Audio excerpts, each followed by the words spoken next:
Assalamualaikum warahmatullahi wabarakatuh. Selamat datang di channel YouTube Kisah Sahabat, kisah Islami penuh inspirasi. Kisah penciptaan Nabi Muhammad SAW, tanahnya dicampur air surga.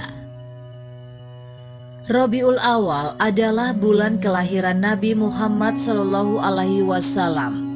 Menurut suatu riwayat, Allah Subhanahu wa Ta'ala menciptakannya dengan tanah dan mencampurkannya dengan air surga.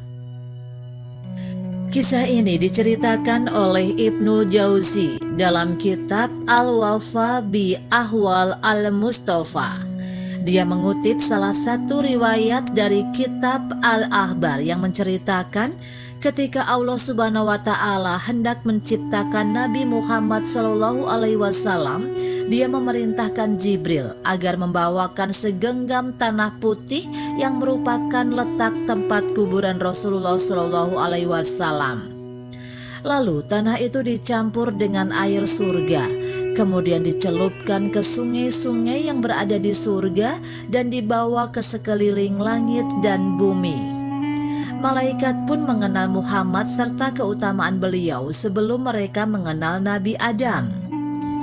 Ketika cahaya Muhammad SAW terlihat pada kilauan cahaya di kening Adam, Allah berkata, "Wahai Adam, ini adalah penghulu keturunanmu daripada Nabi dan Rasul." Ketika Hawa mengandung Sits, Nur Muhammad berpindah dari Adam ke Hawa, sehingga Hawa selalu melahirkan dua anak setiap kali melahirkan. Kecuali ketika melahirkan Sits, Hawa melahirkannya seorang saja lantaran kemuliaan Nabi Muhammad SAW.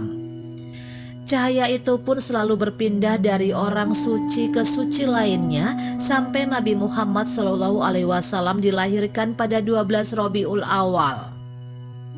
Kabar penciptaan Nabi Muhammad SAW yang disampaikan kepada Nabi Adam alaihissalam ini juga diceritakan dalam riwayat Wahib bin Munabbih.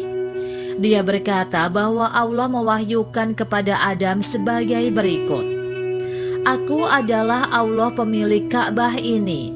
Penduduknya adalah orang-orang pilihanku, pengunjungnya adalah tamuku dan berada dalam lingkunganku. Di sana terdapat rumahku yang aku penuhkan ia dengan penduduk langit dan bumi. Mereka mendatanginya berbondong-bondong dengan berambut kusut dan berlumuran debu. Mereka berteriak dengan mengucapkan tasbih. Mereka berlari dengan mengucapkan talbiyah. Mereka menangis dengan air mata mereka yang bercucuran. Siapa yang berangkat menujunya tanpa ada tujuan lain, sungguh dia telah menjengukku dan bertamu denganku, sehingga patutlah bila ku beri dia hadiah dan kemuliaanku.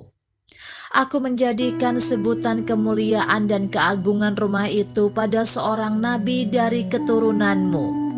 Dialah Muhammad SAW, penutup para nabi. Aku menjadikan dia sebagai salah satu orang yang mendiami, menjaga, melindungi, dan merawat rumah itu. Siapa yang bertanya tentang diriku pada hari itu, sungguh aku berada bersama orang-orang yang berambut kusut dan berlumuran debu itu yang menunaikan janji mereka dan menghadap Tuhan mereka." Sementara itu Ibnu Abbas mengatakan bahwa Allah Subhanahu wa Ta'ala mewahyukan kepada Nabi Isa alaihissalam, "Kalau bukan karena Muhammad, aku tidak akan menciptakan Adam. Aku telah menciptakan Arsy, lalu dia pun bergetar sehingga kutuliskan di atasnya kalimat La ilaha illallah Muhammad Rasulullah. Dia pun diam."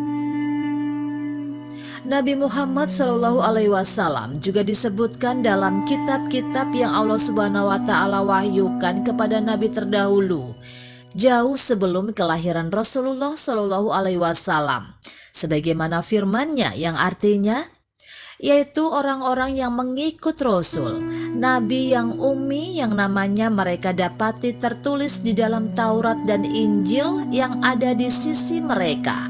Quran Surat Al-A'raf ayat 157. Demikianlah kisah sahabat yang dapat kami sampaikan. Semoga bermanfaat dan dapat menginspirasi kita semua. Sampai jumpa di kisah selanjutnya. Terima kasih. Wassalamualaikum warahmatullahi wabarakatuh.